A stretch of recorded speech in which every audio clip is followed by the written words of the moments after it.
What's going on, Dolphins? It is your boy Dillon, and I got a couple things I want to talk about today. One of them is some pretty significant news, bad news for the Dolphins. We'll get into that in a minute. The first thing I want to go through though is this. Alan Poupart wrote an article. He works for Sports Illustrated now, but he's a Dolphins beat writer or whatnot, and he used to work for, I think, maybe the Dolphins organization or some newspaper. Oh no, Miami Herald, I think. Anyway, whatever.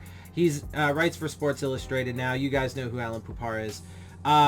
So he writes this article, and there's a couple interesting things that I want to just point out from it, and that's why I'm reading it. So, Tua forever grateful to Dolphins. Approaching the one-year anniversary of the hip injury that almost ended his football career, Tua Tagovailoa is feeling blessed to still be able to play quarterback at a high level.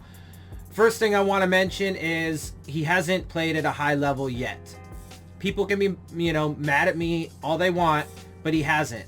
His first game, the offense and him were pretty terrible, and the second game, they were better, but it was marginally. You did see a couple flashes from him, but that was it. And there was some pretty bad mistakes. He lucked out on a couple interceptions that should have been interceptions that weren't. One of them was just simply because the defender couldn't, keep control of the ball. Once he hit the ground, he had firm grasp of it. It was in his belly. He hit the ground and it popped out. Lucked out there because the D-back couldn't fucking keep it, right? And then another one, the other one, he threw it right in the belly of the defensive back or the defender, but luckily the defender had barely stepped out of bounds right before catching the ball and hadn't yet reestablished inbounds to be an eligible player to touch it, right? So it didn't count. Not to mention, most of his deep throws he missed. He only connected on one. And then, people are hyping that he scrambled a bunch of times, which he mentions in here. He ran for 7 times. He scrambled 7 times because the pocket was breaking down. They weren't designed runs, okay? It was because the pocket was breaking down, which is an issue. And then additionally, even on those runs, first of all, 7 for 35, that's only a 2 average. I know he's not a running back and he's not supposed to have like a 4 or 5 average necessarily, but when you look at the best scrambling quarterbacks in the league, in which he is supposed to be one of based off of talent and so on and so forth, he's obviously still got room for improvement. Now, that's an improvement over his first game. Again, him and the offense had marginal improvement. But to say he balled out and was brilliant and stuff like that is just not accurate. He played okay, and he actually made some pretty significant mistakes that he lucked out on. And then the team lucked out in a lot of ways as well, including obviously the missed field goal, the oddly missed field goal at the very end of the game that would have tied it. So I just wanted to clarify that. He's not yet playing at a high level. He's playing like, an average rookie quarterback right now. Now, he's got some opponents that he actually should be able to shine against, with, Chargers and Broncos and then the Jets and whatnot coming up in the next few games. So hopefully he can continue to make progress and, whatnot and improve each and every game, because that's what's the big thing, right? Is you want to see him improve and show consistency. Anyway, I'm not going to continue to harp on that. He also continues to be grateful to the Miami Dolphins for selecting him with the 5th overall pick in the 2020 NFL Draft, when there were still questions as to whether he could make it back from the injury. There are still questions, and there will be for his entire career. That's never going to go away because of not just the injuries he's had, but the amount of them too, right? So he's had significant injuries. He's had multiple surgeries on both legs, both ankles, and his hip. So he's supposed to be, an exceptionally talented quarterback, but part of that talent is his ability to use his legs. Well, he's had significant injuries, multiple of them, to his lower extremities, and that is concerning, and that's never going to go away. Let's see. That's what was going through his mind after his brilliant performance in the Dolphins' 34-31 victory against the Arizona Cardinals, when he ran off the field with a game ball and proceeded to give it to head coach Brian Flores.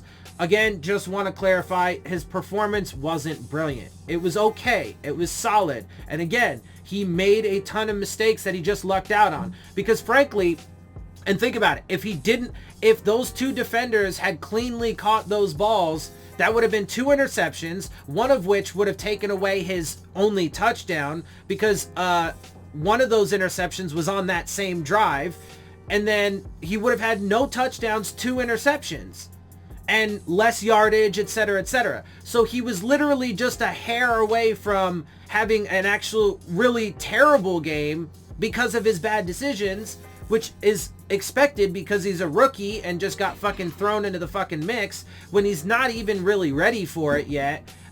He's played admirably, performed admirably, even though it's not, all that great yet. But that's just the reality of it. The scene was captured of him giving the ball to Flores. Cool. This is what he said. He said, yeah, well, I saw Flo and Flo was waving and I had a game ball.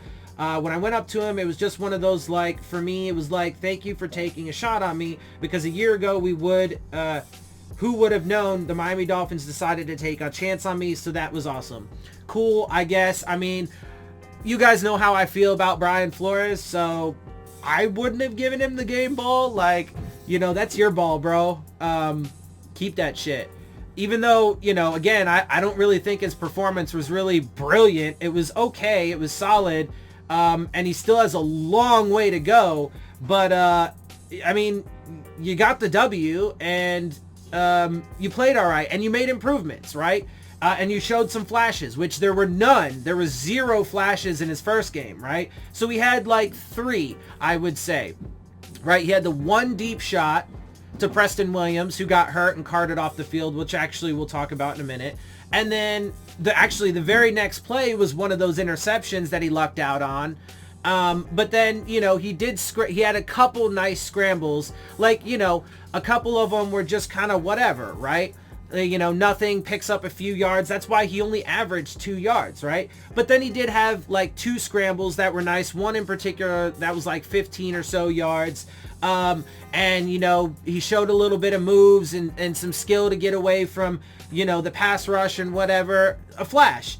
But even on that one play, the play I'm talking about, he almost got himself sacked 3 times in the process. So, he still has a lot of improvement that he needs to make. Let's see. Next Monday, the day after the Dolphins face the Los Angeles Chargers at Hard Rock Stadium, will mark the 1-year anniversary of the hip injury Tagovailoa sustained against Mississippi State that ended his brilliant career at the University of Alabama. Now, that's fair to say. It's fair to say that his career at Alabama was brilliant, but it's not fair to say that his performance yet to this point for the Dolphins was brilliant, or that he's even playing at a high level yet. We hope it gets there, and even with just the 2 games, right, it's still super early to see. Now, hopefully this team stays healthy, blah, blah, blah, although that's looking to be an issue. But, if they can or whatever, then hopefully he continues to make progress. And then maybe he, at some point in the season, especially against weaker opponents, he will have some brilliant games. But he hasn't yet. And again, to be fair, it's only 2. So, he's going to play again this Sunday against the Chargers, so let's see how he does. That's not a particularly great team. Justin Herbert, everybody's raving about him and how he's performing, and I haven't really watched their games, but apparently how he's been lighting it up even though they've been losing. Now, people only care about the wins. They don't care about the nuance of the situation and whether or not, he's making progress or any of that stuff. They only care about wins. So a lot of people are going to shit on him for that unnecessarily. But he's apparently balling out even though they're not winning, whatever. And they do have issues. They actually just traded one of their top corners, Desmond King, to the Titans, which proved a brilliant acquisition for the Titans, especially in this last game since he got a fumble return for a touchdown. Anyway, so yeah, I think you get it. Tagovailoa certainly looked like his old college self against Arizona last Sunday. I mean, not really accurate. Again, he just had a solid performance. when he not only passed for 248 yards, but scrambled 7 times for 35 yards, including a nifty 19-yard run where he juked past Cardinals safety Budda Baker. Okay, so that's the run I was talking about. But so 19 of his 35 yards came on that one play, right? So that's 16. So 16 yards on those other 6 plays, right? So let's see. Whatever. So he only averaged like 2 yards, whatever. I was trying to do the calculations. I think I fucked up. Anyway, so point is, I mean, it was okay. It was okay, right? But that was the play that I was talking about, where in the pocket, when you watch the game again, as I have, and you look at that play again and you watch it in slow motion, blah, blah, blah, all that stuff, you see like there was like 3 or 4 times where he should have been sacked. Now, again, good on him, and it's a flash, right? And show a flash of his potential and his talent to be able to get away from that stuff. But he also could have made a better choices along the way that would have even prevented at least, the last potential sack.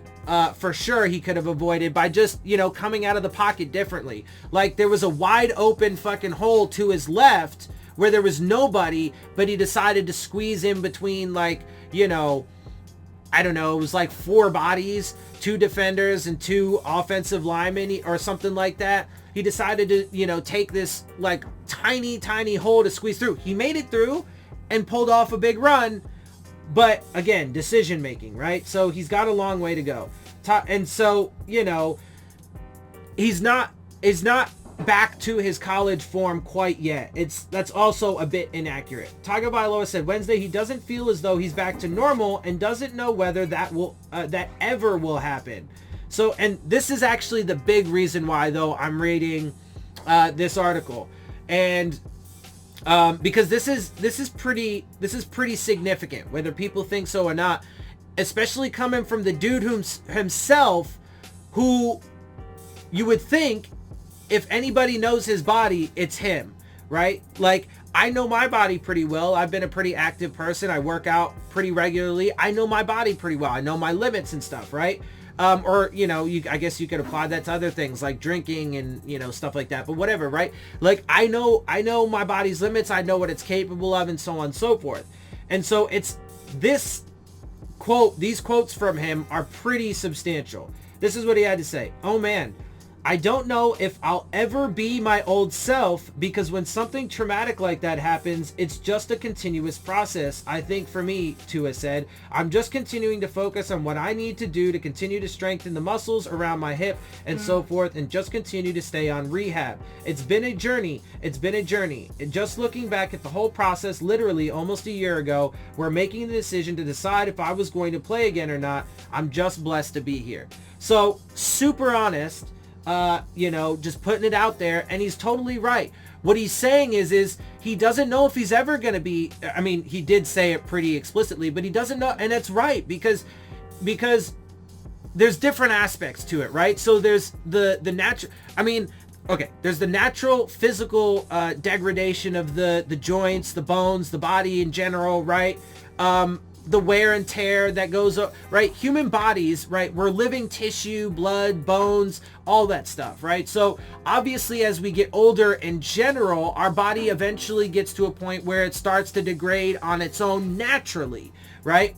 Now, having said that, though, you can take young, fresh bodies and beat them up a whole lot in a violent sport like football, and they can degrade a lot faster. Now, the body, that's why his injury history is massively significant, because his body has think of a running back. If a running, like Frank Gore, now he's the exception, right? But everybody thought, reasonably so, that with his ACL tears and shit like that he wouldn't be able to do it. Most people wouldn't be able to do that. He is the exception that proves the rule, okay?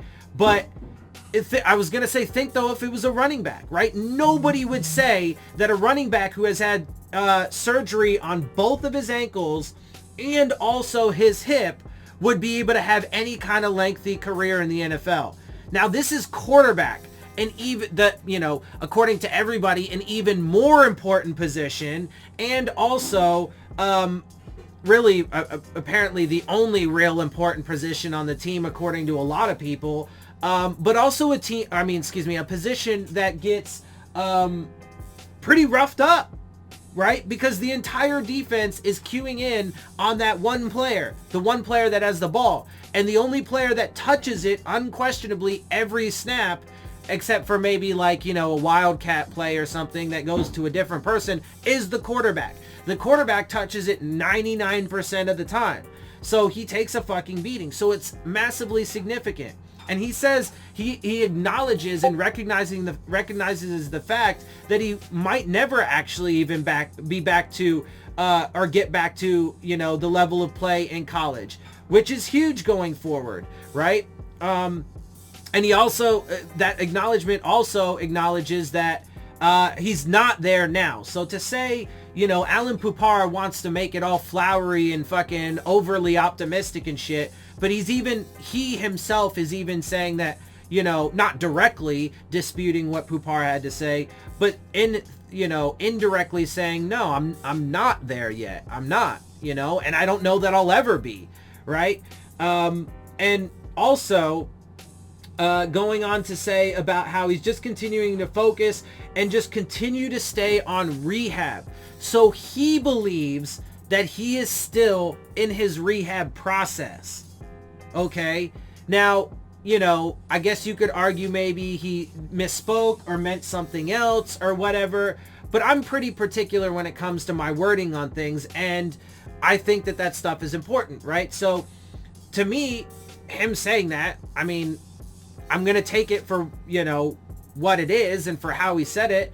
He believes he's still in the rehab process. If that's true, then he does, and with the other comments about how he's not sure if he'll ever be back to the physical ability that he had before, then it just goes to show you again, well, I mean, you know, we'll see how things play out. It might, you know, be fine. They might luck out. It might be all good, but to my point about how, to me, it's not worth taking the risk, right? So, look, if he feels he's still rehabbing, not even fully back yet, but still in the rehab process, and then he gets thrown into the fire, and amid a season where there's a pandemic, but also an ungodly, likely record number of injuries, it's not a good mix. And the Dolphins are starting to have injuries stack up. So that actually is going to be a good way to segue to the next thing that I want to talk about, and also try and stop myself from droning on and repeating myself too much, because I've done that a little bit and this video is getting a little lengthy. So let's move on to the next thing, which is injury related and unfortunate news for the Dolphins. Yep, there's my kitty. Anyway, so the Dolphins have some unfortunate injury news. It's not really unexpected. It was, you know, about what we mentioned before regarding Dolphins wide receiver. Dolphins placed Tua Tagovailoa's most targeted receiver on IR with more significant injury than expected. I mean, so we're talking about Preston Williams. He ended up getting up and walked off to the side of the field on his own, but ended up having to be carted off the field into the locker room. So my guess is, and they said it was an ankle injury, I believe. I think it's probably a dislocated or broken ankle. Anyway, he is now on IR, which obviously is huge, and especially too because, you know, those weren't the only injuries, right? Jakeem Grant got injured in that game. Bobby McCain got injured in that game. Somebody else I can't think of off the top of my head Jerome Baker got injured in that game.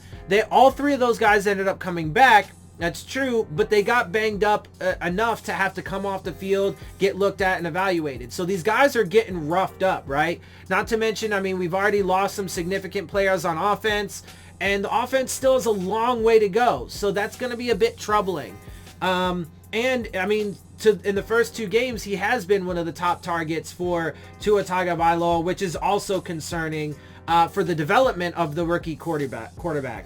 Rookie quarterback Tua, and honestly for the potential to even win games going forward. Now, as it stands, I'm still likely to have the expectation that the Dolphins should win the next 4 games. But, you know, we will have to see how things play out with injuries going forward over the next few weeks. And the Dolphins have already used their bye week, so they're done with that. They're not going to have an opportunity to have a week off and, you know, get rested. So that's done. Rookie quarterback. And also though, it's worth noting, I know I keep stopping and going to something else, but it's also worth noting that their bye week, okay, was supposed to be week 11. So we're still, you know, that would be a few weeks from now, and they actually still would have a week off. But because of COVID and the way everything got fucking swapped up, the Dolphins ended up having to take their bye week early, right? A few weeks early. So in week 7, right? Which was last week, whatever. So, or no, 2 weeks ago, whatever. Right? So whatever week that was, 6 maybe. Anyway, you get the point. Point is, they had to take it a few games early because of all of that. So that is also worth noting. Rookie quarterback Tua Tagovailoa has won his first 2 starts with the Miami Dolphins, but he will now have to operate without one of his top wide receivers. On Wednesday morning, Armando Salguero of the Miami Herald reported that the Dolphins were placing wide receiver Preston Williams on injured reserve with a foot injury. Williams hobbled off the field after catching a 9-yard touchdown in the Dolphins' 34-31 win over the Arizona Cardinals on Sunday, and while he will now have to miss a minimum of 3 games, it could be longer, which is super unfortunate. But I mean, it's not unexpected, and not even just because of, you know, the fact that he got carted off the field, but I just mean in general, because I told you, look, the Dolphins are not going to be able to avoid the injuries. They have been actually stacking up the past few weeks, but it's going to continue to happen. And, you know, especially the defense right now, the defense is really holding us in it, but the offense actually has taken some significant injuries and losses, and they did just okay in this past game, not very good in the one before that, right? So, you know, I mean, we'll see if they can overcome it. I mean, Devontae Parker is not, you know, playing where he needs to be. Gesicki's not playing where he needs to be, right? So these guys, man, I mean, I have my concerns. I'm still going to expect that they should be able to get a win against the Chargers this week. That's how it's going to stand. I mean, it's going to be pretty week to week and see how these injuries play out. But yeah, anyway, so continuing on. More significant than we thought, Dolphins head coach Brian Flores said on Wednesday via Salguero. Williams was able to get up and celebrate after scoring his touchdown on Sunday, but then appeared to be hurt after teammate Christian Wilkins jumped on him shortly after in the end zone. From there, Williams needed help from other teammates walking towards the sideline. So, I mean, that would kind of suck if Wilkins injured him. I don't know if that's the case. It probably didn't make it any better, but it was probably something else. But that would be really shitty if, you know, Christian Wilkins, I mean, because he is a big dude, you know, going to fucking celebrate, and he likes to do that. He's been, like, you know, showing off his athleticism by jumping over guys and stuff, and that's cool, but you do got to be careful because guys can get hurt. Anyway, the second-year wideout has caught 35 passes for 288 yards and a team-leading 4 touchdowns so far this season. So obviously, even though our offense really hasn't done a whole lot of fucking, you know, much, generally speaking, he's one of the top guys on the team, and we're going to be without him now. So that is going to hurt. While fellow wideout Devontae Parker and tight end Mike Gesicki have more receiving yards through 8 games, Tagovailoa has made it a point to look to Williams' way in the receiving game since being inserted into the starting lineup. In Tagovailoa's 2 starts, he has targeted Williams 10 times, which is more than any other receiver on the roster. Williams has caught 6 of those targets for 75 yards and a touchdown in those 2 games. With Williams out, expect Mac Hollins and Jakeem Grant to play larger roles in the passing game. The two combined to catch 5 passes for 46 yards and a touchdown against the Cardinals on Sunday. And that's true. Again, unfortunately, you know, Jakeem Grant's getting banged up too, so hopefully he can stay healthy and, you know, a viable option for this offense.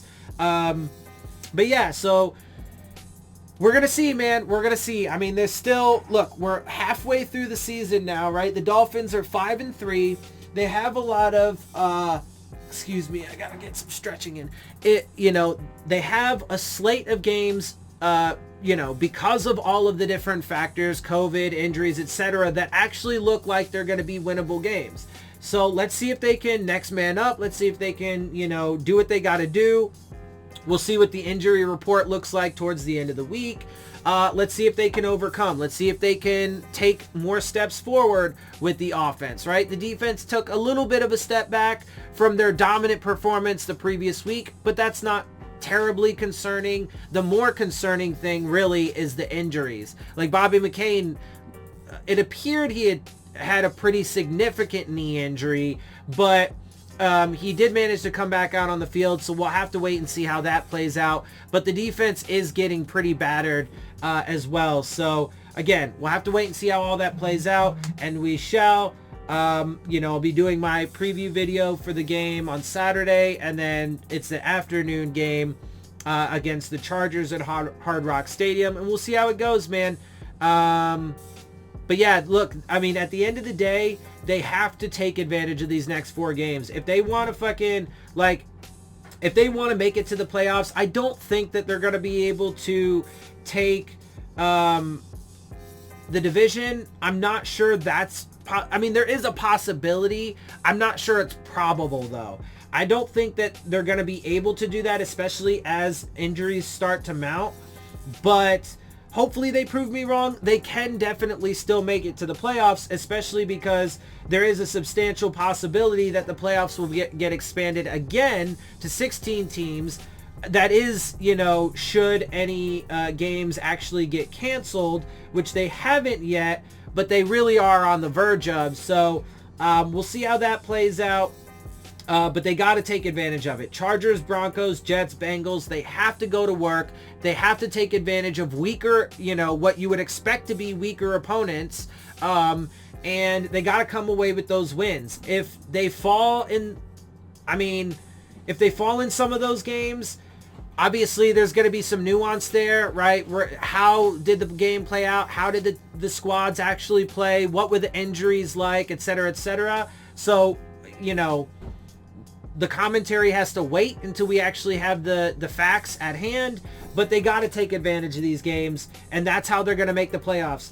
I don't think they're going to beat the Chiefs, the Raiders, or the Bills, so that's another 3 losses, but they certainly could win the next 4 and certainly could beat the Patriots when they come to town. So, look, they are in the driver's seat right now. The only factor they really cannot control is the injuries, and so if they can, you know, they can luck out and stay relatively healthy compared to, you know, the rest of the league, and certainly compared to the teams that they have to play, they can make a push. Otherwise, there could be some unfortunate fallback for the Dolphins, you know, in the second half of the season. Let's hope that's not the case. But yeah, we'll see. All right, with that, I'm going to get out of here. I hope you guys appreciate my perspective. If you do, make sure you hit the subscribe button. Make sure you hit the like button. Make sure you hit the bell if you want to get the alerts. Share my channel and videos with your friends and family. Leave your questions, comments, and concerns down in the comment section. And of course, as always, follow me on Twitter at Dillon Tartaro. And with that, I am out. I'll see y'all soon. Fins up.